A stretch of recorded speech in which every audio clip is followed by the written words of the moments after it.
মাননীয় প্রধানমন্ত্রীকে বলেছিলাম আপনি আমাকে একটা ইম্পসিবল মিশনে পাঠিয়েছেন। উনি আমাকে তখন বলেছেন আপনি পারবেন, মানে আমরা সবাই মিলে পারবো।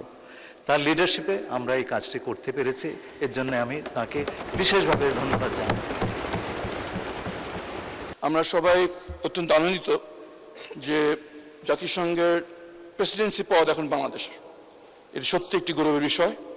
মাননীয় পররাষ্ট্রমন্ত্রীর কাছে আমার প্রশ্ন, এই পদটি বাংলাদেশ অর্জন করার ফলে বাংলাদেশের রাষ্ট্র হিসেবে কোন জিনিসটি আমরা বেনিফিটেড হব, অথবা মাননীয় পররাষ্ট্রমন্ত্রীর এই পদটি অলঙ্করণের মাধ্যমে বাংলাদেশকে কোনোভাবে বেনিফিট করার জন্য, কোনো বিশেষ তহবিল আনার জন্য কোনো বিশেষ উদ্যোগ গ্রহণ করছেন কিনা যদি আমাদেরকে জানান, আমরা বাধিত হব। ধন্যবাদ আপনাকে।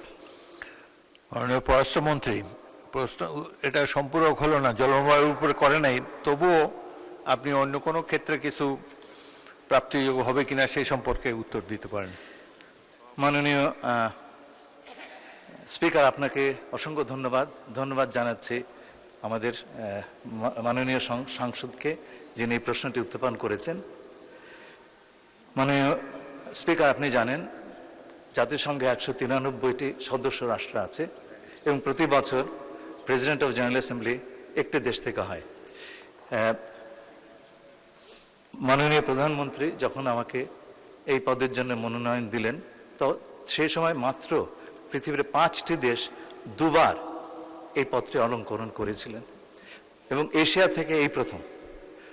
আমি আগেও বলেছি আমার প্রতিদ্বন্দ্বী 10 বছর সময় পেয়েছেন এবং আমরা সময় পেয়েছি মাত্র 10 সপ্তাহ।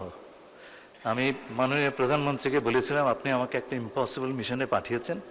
উনি আমাকে তখন বলেছেন আপনি পারবেন, মানে আমরা সবাই মিলে পারবো।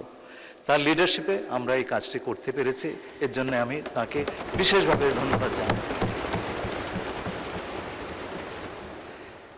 এই পদটি জাতীয় সংঘ সাধারণ পরিষদের সকল সদস্যদের একটি পদ। আমি নির্বাচনে জয়লাভ করার পরে বলেছি আমি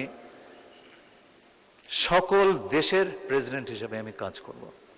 মাননীয় স্পিকার, আপনি যেমন সকল সংসদ সদস্যের স্পিকার, আমিও তেমনি সকল জাতিসংঘের সদস্য রাষ্ট্রের যে সংগঠন সাধারণ পরিষদ তার প্রেসিডেন্ট হিসেবে কাজ করব।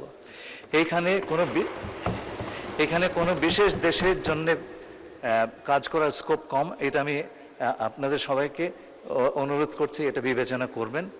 বাংলাদেশ গর্বের সঙ্গে যোগ্যতার সঙ্গে এই দায়িত্ব পালন করবে যদি আমরা সকলের জন্য কাজ করি। আপনাকে অসংখ্য ধন্যবাদ।